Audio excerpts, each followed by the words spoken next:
আপনি রিফিউজড হলে ভয় পেয়ে যাচ্ছেন। আপনি ভাবছেন আমি কিভাবে পরবর্তীতে এপ্লাই করব বা আমি এপ্লাই করলে ভিসা পাবো কিনা। এই ধরনের ভয়, হতাশা কিন্তু আপনার মধ্যে প্রতিনিয়তই কাজ করছে।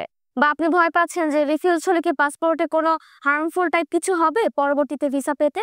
তো আমি আপনাদেরকে এই বিষয়টা এনশিওর করব যে আপনারা লোকের কথায় না, আপনারা ইউএস এম্বাসির ওয়েবসাইটটা ফলো করবেন।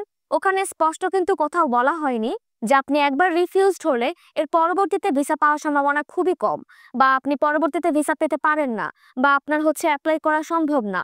এই ধরনের কিন্তু নেগেটিভ কোনো ভাইব কিন্তু এম্বাসির ওয়েবসাইট থেকে পাওয়া যায়নি।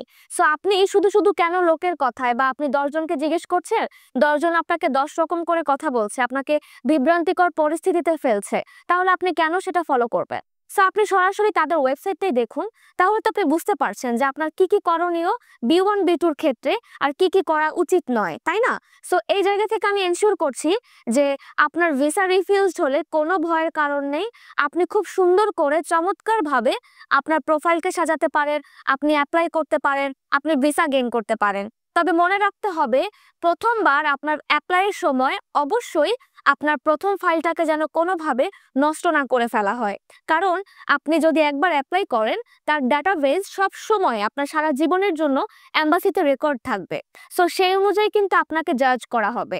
তো আপনি অবশ্যই প্রথমবার ফাইলটা ফিল আপ করার সময় সতর্কতার সাথে ফিল আপ করবেন, দক্ষ কারো কাছে যাবেন, দক্ষ প্রতিষ্ঠানের শরণাপন্ন হবেন। শুধু শুধু নিজে নিজে পারি, বা এটা কি এমন, আমি তো পারবই, এই ধরনের যদি বিষয়টা আপনার মধ্যে ওভার কনফিডেন্স আপনার মধ্যে গ্রো আপ করে, তাহলে কিন্তু আপনি কখনোই ভিসা গেইন করবেন না। কারণ বুঝতে হবে যে B1 B2 কোনো কাগজপত্র দিয়ে, বা আপনার কান্ট্রি ভিজিট করা দিয়ে, বা আপনার অনেক ইংলিশ পারা, অনেক এক্সপার্ট, আপনি ইংলিশে কথা বলতে পারছেন, এই ধরনের কোনো বিষয় নিয়ে কিন্তু আপনাকে ভিসা দিচ্ছে না। অথবা আপনার ব্যাংকে কত লক্ষ টাকা আছে, বা আপনি আদৌ কত ব্যাংক ব্যালেন্সের মালিক, আপনার কত অ্যাসেট রয়েছে, এগুলোর উপর কিন্তু আপনাকে ভিসা দিচ্ছে না। ভিসা দিচ্ছে আপনাকে প্রায়োরিটি দিয়ে, আপনাকে জাজ করে। সো আপনাকে বুঝাতে হবে যে আপনি ওখানে কেন যেতে চাইছেন, আপনি কি করেন, আপনি বাংলাদেশে আবার চলে আসবেন কিনা, ইত্যাদি। এই বিষয়গুলো ঠিকভাবে আপনাকে বলতে হবে। আর তার পূর্বে আপনাকে DS-160 ফর্মে আপনার সকল তথ্যাবলী সুন্দর করে মডিফাই করতে হবে। সো আশা করছি সবাই বুঝতে পারছেন আমি কি বলতে চাচ্ছি।